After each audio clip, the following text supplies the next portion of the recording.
Hey, Seven Hill students, it's Mr. Grutsch here. I thought it might be fun if I read you a story today. Today I'm going to read you a story about one of my heroes. Her name is Ruby Bridges. Some of you know that Mrs. Grutsch and I have a daughter named Ruby, but this is a different Ruby. She's got a very special story, so I'd like to read this to you before we all go off to summer vacation, okay? So here it is. This is called The Story of Ruby Bridges, by Robert Coles and illustrated by George Ford. Ruby Bridges was born in a small cabin near Tylerton, Mississippi. We were very poor, very, very poor, Ruby said. My daddy worked picking crops. We just barely got by. There were times when we didn't have much to eat. The people who owned the land were bringing in machines to pick the crops, so my daddy lost his job. And that's when we had to move. I remember us leaving. I was 4, I think.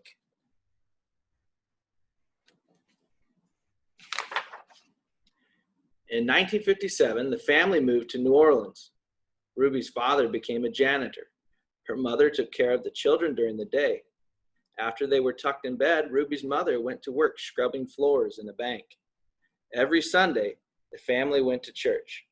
We wanted our children to be near God's Spirit, Ruby's mother said. We wanted them to start feeling close to Him from the very start. Some of you probably go to church. There's Ruby and her mom and her brothers and sisters. At that time, black children and white children went to separate schools in New Orleans. The black children were not able to receive the same education as the white children. It wasn't fair, and it was against the nation's law. In 1960, a judge ordered 4 black girls to go to 2 white elementary schools. 3 of the girls were sent to McDonald 19. 6-year-old Ruby Bridges was sent to 1st grade in the William France Elementary School. There's the judge. There's Ruby.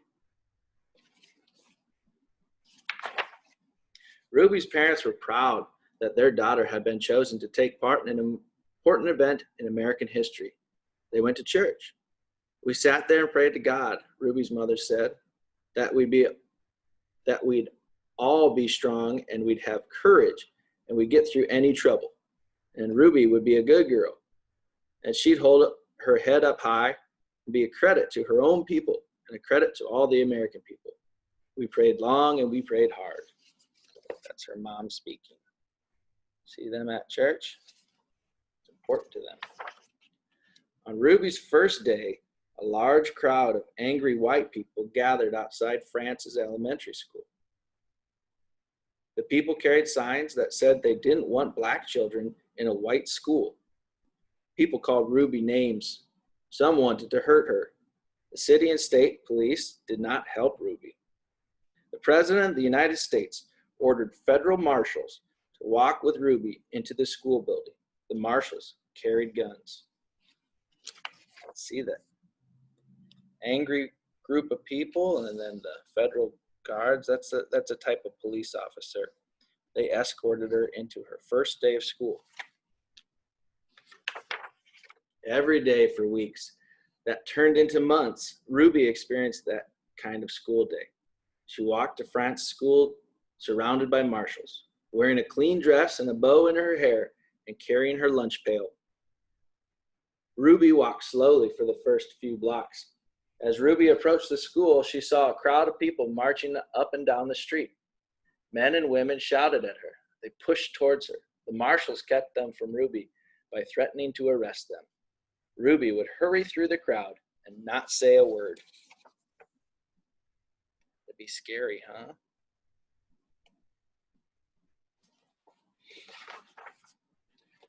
The white people in the neighborhood would not send their children to school. When Ruby got inside the building, she was all alone except for her teacher, Mrs. Henry. There were no other children to keep Ruby company, to play with and learn with, to eat lunch with. But every day, Ruby went into the classroom with a big smile on her face, ready to get down to business of learning. She was polite and she worked well at her desk. Mrs. Henry said she enjoyed her time there. She didn't seem nervous or anxious or irritable or scared. She seemed as normal and relaxed as any child I've ever taught. So Ruby began learning how to read and write in an empty classroom in an empty building. Can you imagine that? All alone, except for her teacher. Sometimes I'd look at her and wonder how she did it, said Mrs. Henry.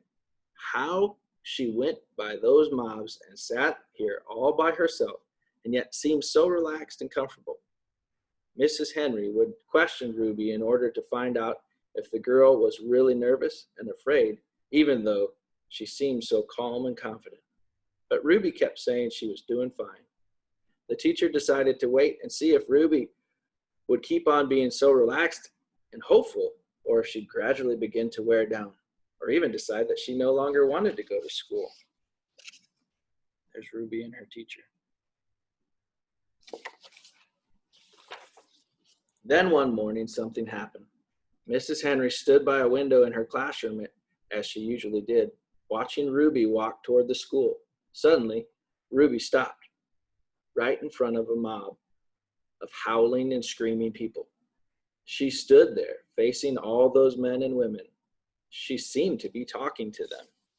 The teacher looking out the window. Mrs. Henry saw Ruby's lips moving and wondered what Ruby could be saying. The crowd seemed ready to kill her. The marshals were frightened. They tried to persuade Ruby to move along. They tried to hurry her into school, but Ruby wouldn't budge. Then Ruby stopped talking and walked into the school. See that? See the marshals are around Ruby, and there's Ruby talking to that angry group of people. When she went into the classroom, Mrs. Henry asked her what happened. Mrs. Henry told Ruby that she'd been watching and that she was surprised when Ruby stopped and talked with the people in the mob. Ruby became irritated. I didn't stop and talk with them, she said. Ruby, I saw you talking, Mrs. Henry said. I saw your lips moving. I wasn't talking, said Ruby. I was praying. I was praying for them. Every morning, Ruby had stopped a few blocks away from school to say a prayer for the people who hated her. This morning, she forgot until she was already in the middle of the angry mob. Here she is. It takes a lot of courage to go through a group like that, doesn't it?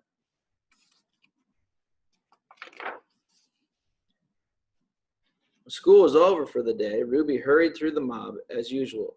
After she walked a few blocks and the crowd was behind her, Ruby said the prayer she repeated twice a day before and after school. Please, God, try to forgive those people, because even if they say those bad things, they don't know what they're doing. So you could forgive them, just like you did those folks a long time ago when they said terrible things about you. Ruby was a very confident young girl, was able to do some amazing things. She had a lot of courage.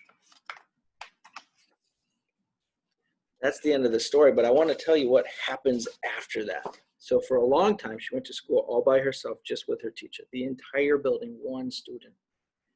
But later that year, 2 white boys joined Ruby at France Elementary School.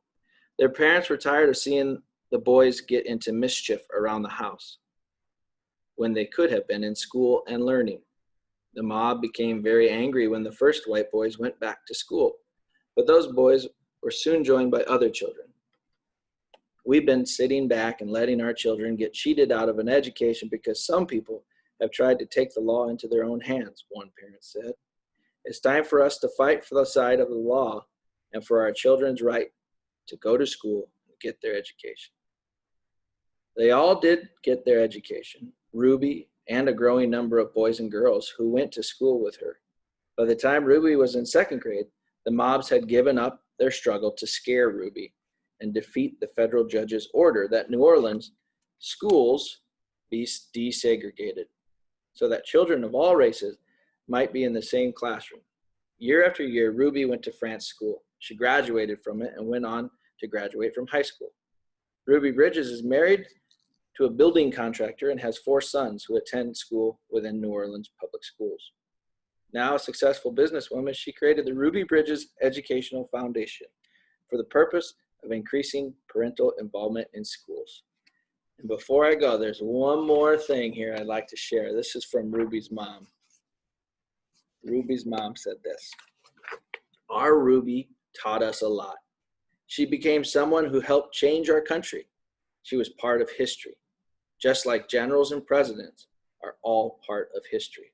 They're leaders. So was Ruby. She led us away from hate. She led us nearer to knowing each other, the white folks and the black folks." That's it. That's the end. The story of Ruby Bridges. She's one of my heroes. I hope you enjoyed it. If you're interested in her story, there's a lot of stuff out there on the internet that you can read about her, see some great pictures and see some of the courage that it took for her to do what she did. All right. I hope you enjoyed this story, and I hope you enjoy your summer. Take care.